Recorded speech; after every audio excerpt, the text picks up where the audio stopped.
There was an incident, a major incident, a fire incident, which has finished my whole house and my ancestral properties. I mean, my ancestral furniture, antique furniture, finished because of the fire brigade couldn't come in over here. There was an incident, and my workers were out, so the neighbors called, frantic call to call me, and I rushed because I live in Margao. I rushed over here because there's no road access to this place.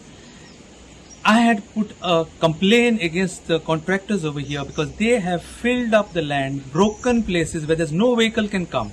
The fire brigade had to go all the way to ROC, enter through ROC and to come and put off the fire. It took them more than 45 minutes probably to reach here. By the time the villagers, Mr. Orville Dorado, brought his fire extinguishers, his men from his hotel, and they managed to put off major part of the fire. Had that not happened, probably there would have been lives lost. And we have been making noise about this. The villagers have been fighting about this, and the government is not interested in doing anything up for us. There have been people who are sick. There's no ambulance can come. Nothing can come. Luckily, by God's grace, today no one has died. Had someone died, this would have been a very different story. I'm thanking God that no one has died. Yes, we have lost a lot of money over here. We have lost all because thank you for the villagers. The fire brigades couldn't come here. They managed to come from ROC. There was a broken place. They broke a wire and they managed to come. They risked their lives and they came. I'm thankful to the fire brigade because there was no way to come. And when the fire brigade came, the people had managed to, even with their fire extinguishers and everything, risking their lives. Every person, I thank every villager who risked their lives and came here to help me. I'm Dr. Sanjay Coelho speaking over here. My ancestral home, has gone inside, totally burnt. All my furniture is gone. Who's responsible for this? Who's answerable to this? Who's going to provide back? Is this the way the government is interested in the people? If there was a fire incident and someone was dying, what would have happened? Someone was burnt and locked up inside, what would have happened? I'm asking the government today, what are you all doing? I have put a FIR, the police have refused to register the FIR against the contractor. Because the first rains, all this place, railway contractor, because on the first rain, they put so much of mud around this whole thing in front of my house was flooded. Fortunately, the water has found a way and gone off. But they refused, they have not even come to see what has happened. Is this the support we are getting from the people, from the we villagers and we our people from Goa? There are so many houses over here, elderly people over here. There's no road access. The road access you all are blocked. The fire brigade couldn't come in. 45 minutes for them. They came to the panchayat and they couldn't cross over here. Just outside they came and they had to go all the way to ROC through smaller roads, break wires and come here, risking their own lives. They are also our brothers and sisters, brothers. They also got a family. Are we bothered about the fire brigade personnel? Or we are making a joke out of everything? I'm sorry, the state of affairs is very poor.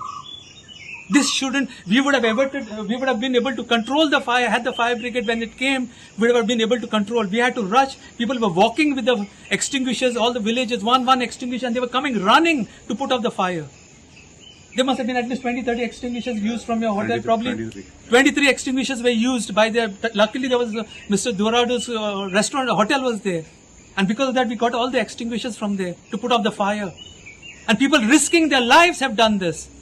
During our siesta time, I got a call from my village punch, Francisco Braganza, stating that a house in my neighborhood was on fire actually.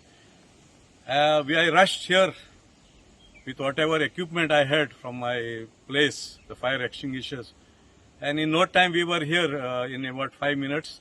And that entire house, which is possibly maybe 300, 400 years old, what you see in behind me, was on fire actually.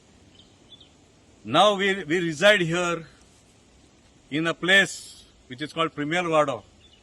Just in front of me is the village panchayat and the single track of the Southwestern Railways.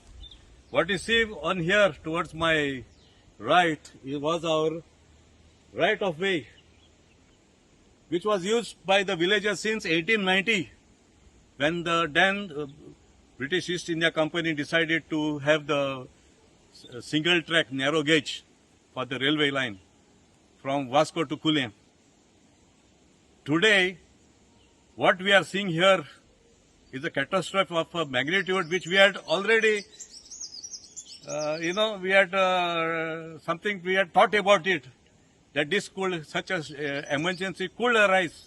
Could it be an emergency of a medical requirement of emergency vehicles, a fire brigade, and exactly this what had happened. The fire brigade was here meters away, but it couldn't cross the tracks. And there is on towards my left, there's a place which it could just cross the level crossing and be here. It may be in 10 minutes from where now. But the Southwestern Railway, these are the wicked RVNL personnel. What they have done is they have dug up the nala, which was existing nala, and they kept it because the people were using this for as a thoroughfare to deny the villagers. And today they have denied the fire brigade of Goa access to this. And as a consequence, the fire brigade had to go back to ROC and come here by the internal roads, which took a good 40-45 minutes. In the interim, with the assistance of our staff, of the villagers, about 20 villages, we nearly put about 60 to 65% of the fire. So, this brings us to the root cause. Who is the cause of all this immense loss that these families that they have faced today? It is on account of RVNL and their shoddy work that they have done. They have dumped this hundreds of trucks of construction material and debris. And this used to be a nala. And in the summertime, we used to use it as our thoroughfare, as a right of way. Today, our people are denied access. And this is a consequence of this, their ill planning that we are sufferers today in Welsom. I appeal to the local representative. He should have, if he has any this, he should come and see what is the plight of these people here. At the mercy of such elements. We see migrants just, moving around in and out here through our village. There is no security for our senior citizens. And now as I speak, there are Goa police personnel here to the right of this house, of the very house. And it has been reported that it has been broken into. So where is the security for our people?